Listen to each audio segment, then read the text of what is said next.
Class 12 के बच्चों के लिए फिजिक्स का 2025 का एक बहुत ही प्यारा सा क्वेश्चन है। इस क्वेश्चन को हम पहले पढ़ेंगे और साथ में सॉल्व करने की कोशिश करेंगे। क्वेश्चन क्या कह रहा है? Two identical point charges are placed at the two vertices A and B and equilateral triangle of the side L. सबसे पहले मैं क्या करता हूं, सबसे पहले मैं एक इक्विलेटरल ट्राइंगल बना लेता हूं क्वेश्चन के अकॉर्डिंग। बेटा फिजिक्स में न्यूमेरिकल करने का सबसे बड़ा रामबाण है कि आप क्वेश्चन जब रीड करते हो तो उसी के साथ उसको समझते हुए जो जो चीजें दी हुई है उसको एक साइड में लिखते हुए चलो। तो बेटा अगर मैं बात करूं, सबसे पहले क्या है, मेरे पास एक इक्विलेटरल ट्राइंगल है तो मैं बना लेता हूं। ये हो गया मेरा एक इक्विलेटरल ट्राइंगल। यस, अब इसकी साइड कितनी दी हुई है बेटा? एल, एल और एल। ये दो पॉइंट है, ये दो पॉइंट, एक का नाम ए दिया हुआ है, एक का नाम बी है। यहां पर दो क्या रखे हुए हैं बेटा?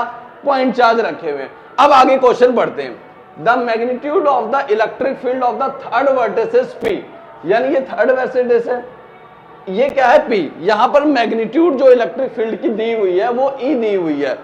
अब क्वेश्चन क्या कह रहा है, ध्यान से सुनना।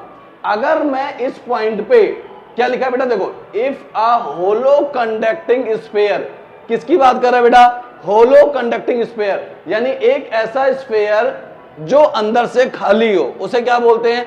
होलो स्फीयर। अब मेरी बात सुना, यहां पर क्या हुआ बेटा? यहां पर मैंने एक होलो स्फीयर रखा हुआ है। देखो लिखा पड़ा है, क्या लिखा बेटा? होलो कंडक्टिंग स्फीयर, जिसकी रेडियस क्या है बेटा? L/4। अगर मैं यहां से यहां की कैलकुलेशन करूं तो ये कितना हो गया बेटा? L/4। अब आपसे क्या कह रहा है कि अगर मैंने P पॉइंट पे अगर एक होलो कंडक्टिंग स्फीयर रख दिया है तो इस जगह पर इलेक्ट्रिक फील्ड की स्ट्रेंथ कितनी हो जाएगी? तो बेटा आपने पढ़ा होगा, नहीं पढ़ा? तो बेटा यहां पर चाहे आपके पास होलो कंडक्टिंग स्फीयर हो या कंडक्टिंग स्फीयर हो, तो अगर मैं बात करूं तो इसके अंदर जो इलेक्ट्रिक फील्ड होता है वो जीरो होता है। अब बेटा अगर मैं इस पॉइंट पे बात करूं, P पॉइंट पे, तो ये क्या है बेटा? एक होलो कंडक्टिंग स्फीयर है और ये P पॉइंट जो है इसके अंदर आ रहा है, तो इसके अंदर इलेक्ट्रिक फील्ड की वैल्यू क्या हो जाएगी बेटा? जीरो। तो ऑप्शन सी इज करेक्ट। ये सारी चीजें लिखी हुई थी पहले।